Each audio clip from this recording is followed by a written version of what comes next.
For English subtitles, press the subtitles button. Welcome everyone to a new episode of Reptile TV, where we explore the exciting world of fascinating creatures. Take a look at this little rascal here, a Nile crocodile. We have just 3 of these lovely boys. The African slender-snouted crocodile Osteolaemus tetraspis, a small crocodile species, going to a zoo, to a nice big zoo that is looking for them. Actually, they are often quite well behaved, but they are somehow a bit small and feisty. Yes, super beautiful animals, a lovely crocodile species. As mentioned, they are actually manageable in size. They can grow to about 1.50 meters, including the tail, which is my introductory animal for you today.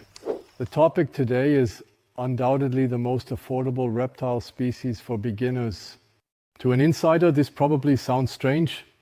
They might wonder why it has to be affordable or something like that. That's something that, as a terrarium enthusiast, when you hear the words cheap, affordable, and terroristics, a seasoned terrarium keeper would initially bristle at. I understand, I feel the same way. Where do I have the topic from?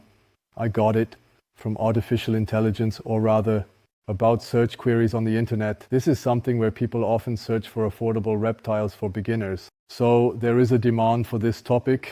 What is also important here is that it doesn't make sense to bring up any topics where there is no demand or interest. When you think about it a bit, you have to say, well, not every terrarium enthusiast is someone like me who has been in the professional world for 30 years, or like you might be. But there are students and learners, there are apprentices, there are retirees who may not have a particularly large pension. There are asylum seekers.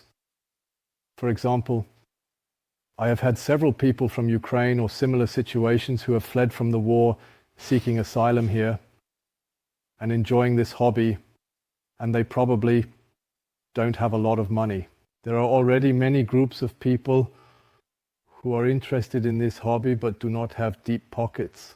And from that perspective, I don't find it at all reprehensible to think about how one can get into this hobby, even on a low budget or with a small budget. After I thought about the topic a bit more, I actually came to the conclusion that there is a predestined animal among the lizards for this, and that is the leopard gecko. Why the leopard gecko? On one hand, getting an animal is certainly relatively inexpensive. Whether you know a breeder who currently has any classic colors, which is a bit of a more specific color, but it doesn't really matter much. If a breeder sells any classic colors, they can already be obtained for just a few, $10 or even less, or what I believe is perhaps an even better alternative. There are always animals available for adoption. So if someone has a leopard gecko for maybe 5, 6, or 7 years and for some reason no longer likes it and advertises it online in the newspaper or elsewhere, you often see leopard geckos available for adoption. In such cases, you usually get them for free, so there are no costs associated with the animal. Then for the leopard gecko, you need a very relatively simple and easy to maintain terrarium. You sometimes notice that I hesitate when I say words like simple. Then I hear some insiders again asking what is simple, and so on. Simply in terms of size manageable, perhaps an 80 centimeter terrarium or 70, 80 or up to 100 centimeter terrarium. You only need to simply heat and light the leopard geckos just during the day. So during the day, use a lamp. It doesn't always have to be a UV lamp. A regular mixed light or daylight lamp is sufficient, which you can turn on for 10 hours during the day. There is also an episode about the leopard gecko. If I were to explain everything about its care now, we would go too far. So anyone interested should watch the episode. It may also, or perhaps even make sense to look for, or even considering a used terrarium. If you're looking for a used, it has to be suitable for leopard geckos. I keep encountering cases where someone comes in saying, I got this used, it cost almost nothing. And then they come with a terrarium that is either huge or completely wrong, with totally incorrect lighting inside. Or with the leopard gecko, for example, a high terrarium that is 1 meter tall and only has a base area of 40 by 40 would also be incorrect. Well, it has to fit, not in the sense of as long as it's free in size, everything else doesn't matter. It really has to be suitable. Then you can also snag a bargain on the internet. Even if it's low budget, the wooden terrariums cost around $100. And as mentioned, you'll need a lamp as well. So even if you buy it new, you would be looking at around $150, which includes a suitable terrarium, the right lighting, substrate, and a hiding spot. You would have a great terrarium for the leopard gecko, and as mentioned, even with a budget of roughly $150, you could start this hobby of terraristics with such a lovely leopard gecko. If you want to get into the hobby but say, no, I want a snake, I can relate. My fascination 35 or 40 years ago was also more for snakes than for lizards.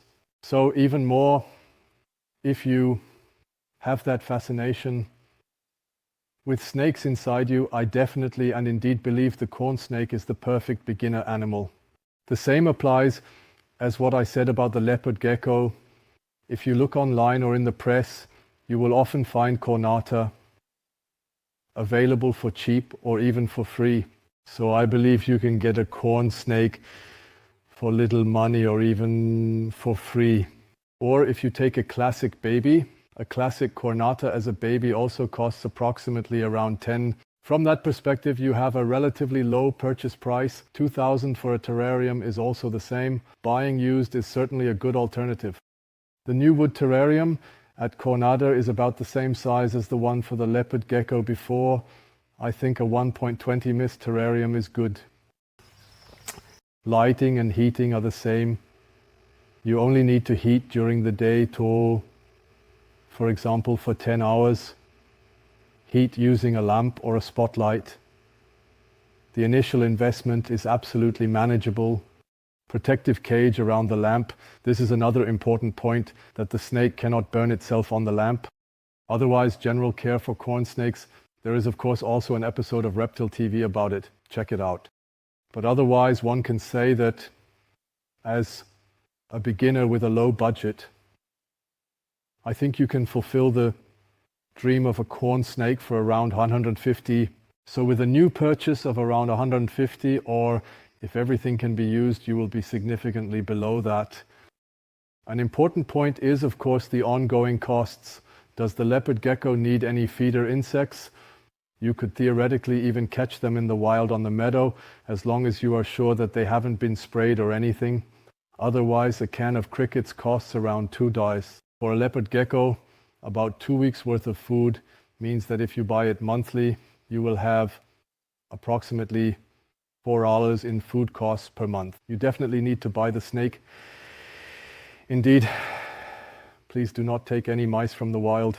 Roughly speaking, do you need a mouse per week? Or let's say one mouse every 2 weeks. The juvenile needs a baby mouse every week, while the adult requires an adult mouse every 2 weeks. Such a mouse costs €1 as frozen food.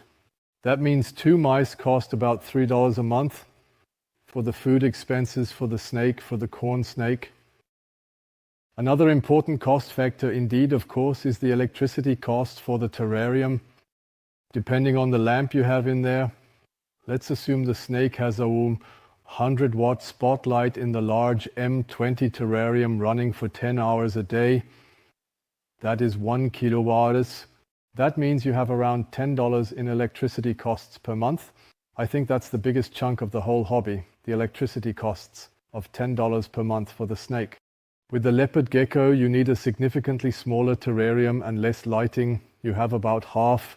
So you need to budget for $6 in electricity cost per month. That is the fixed costs that you have. There may be additional things like adding a bit of moss, which can be sourced from nature, or for the food insects, they are dusted with minerals. So if you get a can of minerals, it costs a good $10, but it will last you for 2 years. So if we convert that to a monthly basis, we are somehow at $0.50. The rest of the cost is clear. I believe it can be neglected without wanting to downplay. My thoughts on it. For the terrarium enthusiast who wants to indulge in the hobby despite a tight budget. I believe I have addressed all the costs, but now Flo here behind the camera had another point. What about the veterinarian? This is a good aspect, or this is also something that might literally come to your mind. Theoretically, a terrarium animal never needs a veterinarian. Stupid statement. Practically something can always happen. But I say that the statement is theoretically never true. If you really take good care of the terrarium animal, the climate must of course be right. The terrarium must be suitable, so check out these appropriate episodes. Then a reptile is extremely resistant to diseases. Really extremely resistant. If something is wrong, if something seems strange to you, or if the animal is not eating properly. A good sign is that if an animal is not eating well, my recommendation is to first ask an experienced terrarium keeper, or you can also feel free to send us an email or a WhatsApp message describing your problem. Preferably a photo of the terrarium would be helpful so that we can visualize it or look for the reasons behind any issues. And if it really is a case for the veterinarian, either I or the experienced terrarium keeper would say, well, I need to go to the veterinarian, or take a silly example, but if the animal has burned itself somewhere for some reason, which really shouldn't happen, or has a wound or a burn or some surgical issue, then you obviously need to go to the veterinarian. I believe that this happens to very few terrarium keepers. So I suspect that most terrarium keepers never visit the veterinarian throughout their entire terrarium keeping career. But do not exclude it. And for the veterinarians who are watching now, this is not against the veterinarians. Of course, as mentioned earlier, you need veterinarians for cases even in terroristics. But I think these are costs that can probably be neglected at the moment. There are also no ongoing costs, no vaccinations or anything like that. Those were my additional thoughts on this topic. I look forward to your feedback. I am aware that low budget is always like walking on thin ice. I'm really looking forward to your feedback. If you liked it, give it a thumbs up. Or if it helped you with your decision, give me a thumbs up, subscribe to the channel, and you'll learn much more about reptiles and terroristics. Stay loyal to me and check out my balls. By the way, I found it difficult to name the corn snake and not the king snake, but at least in terms of energy consumption, the corn snake is better suited because king snakes simply require about twice the amount of electricity. That's why I mentioned the corn snake.